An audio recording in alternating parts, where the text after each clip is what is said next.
Assalamualaikum warahmatullahi wabarakatuh. Selamat pagi, selamat siang, dan selamat sore untuk teman-teman dan dosen yang sedang menonton presentasi kami terkait hasil diskusi dari jurnal terkait. Kami dari golongan A4 kelompok 1 akan mulai menjelaskan. Pertama, pada introduction dijelaskan bahwa monoklonal terapeutik dapat menjadi penanganan standar untuk kondisi-kondisi tertentu, tetapi kebanyakan antibodi yang digunakan masih fully mouse atau mouse human chimera.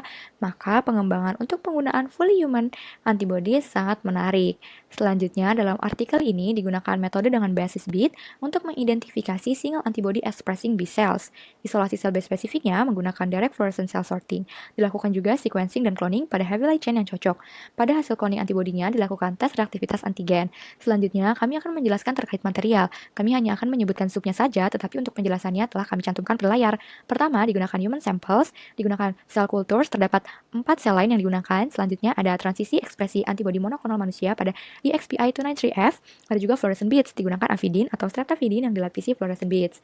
Untuk metode sama seperti tadi, kami hanya akan menyebutkan subnya saja dan penjelasannya telah kami beri highlight untuk hal-hal yang penting.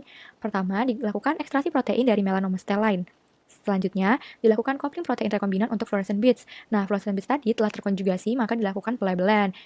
Kemudian dilakukan binding antara bits terkonjugasi dengan sel yang mengekspresikan MOV1A atau anti-HER2, yaitu antibodinya tadi. Selanjutnya dilakukan spiking PBMC dengan antibody expressing cells. Dilakukan cell sorting, intinya untuk memisahkan sel yang berikatan dengan bits terkonjugasi tadi, dan dilakukan juga IG variable region cloning. Jadi ini pada regionnya saja, yaitu pada heavy chain maupun pada light chain. Terakhir dilakukan cloning dan ekspresi antibody rekombinan. Selanjutnya adalah hasil penelitian pada jurnal. Berikut merupakan data hasil analisis dengan flow cytometry untuk mengetahui apakah antigen dan fluorescent bead dapat terkabel dengan baik.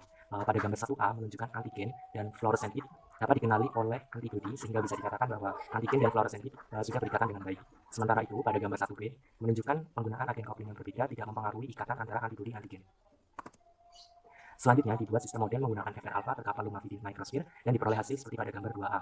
Gambar 2B di sini merupakan hasil amplifikasi variabel region immunoglobulin dengan PCR. Kemudian, sekuen variabel region dikloning pada sel ICROF1 yang mengekspresikan FR alpha dan diperoleh hasil seperti pada gambar 2C. Pengaruh diameter microsphere dan panjang biotin pada pengenalan antigen. Di sini gambar 3A merupakan hasil pewarnaan sel yang mengekspresikan antibodi MOV18. Histogram berwarna merah menunjukkan sel yang mengekspresikan MOV18 dapat mengenali antigen human rekombinan FR alpha. Sementara itu, pada gambar 3B di sini merupakan hasil analisis dengan flow cytometry untuk mengetahui pengaruh jarak antigen dan bit terhadap pengenalan antigen.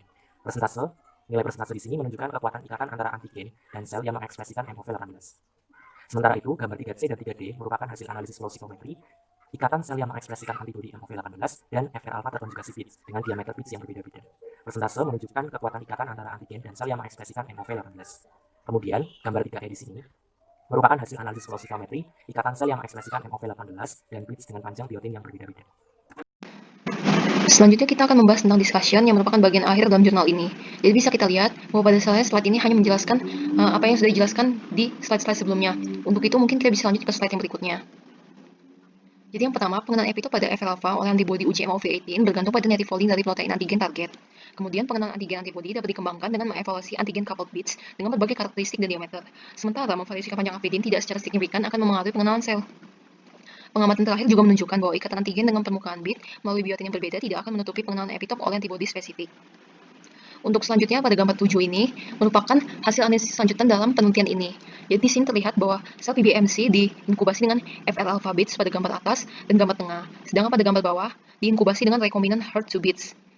Setelah diinkubasi, dibubuhi dengan sp20MOV18 pada gambar atas dan gambar bawah, sedangkan pada gambar tengah dia dibubuhi dengan non-specific SF25 control monoclonal antibody expressing yang mengekspresikan sel sp20.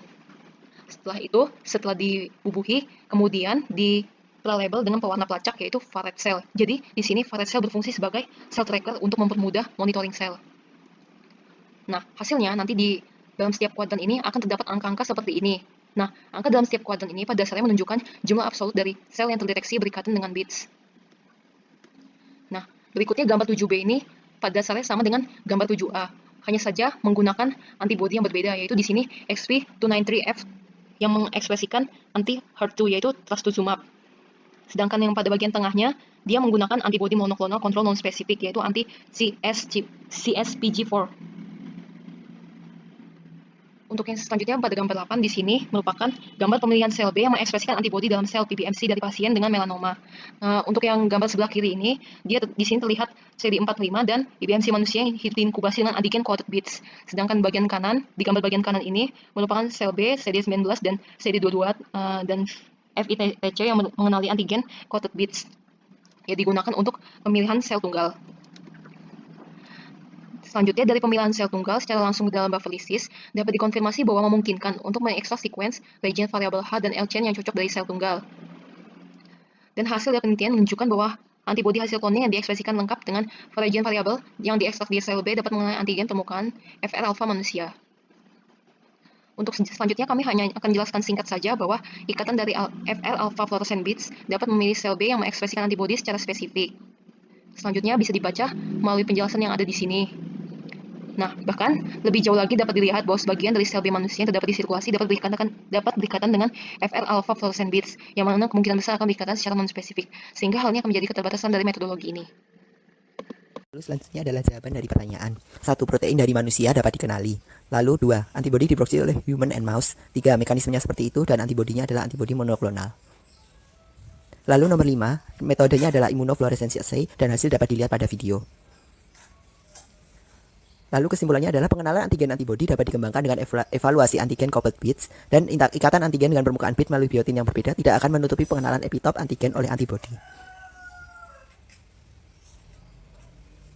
Sel tunggal yang bisa menghasilkan antibodi dari seleksi antigen beads dapat diekstrak melalui sequence region variabel heavy and light chains-nya yang sesuai untuk dikloning. Kelemahannya adalah seperti yang tertulis pada video. Terima kasih atas perhatiannya. Wassalamualaikum warahmatullahi wabarakatuh.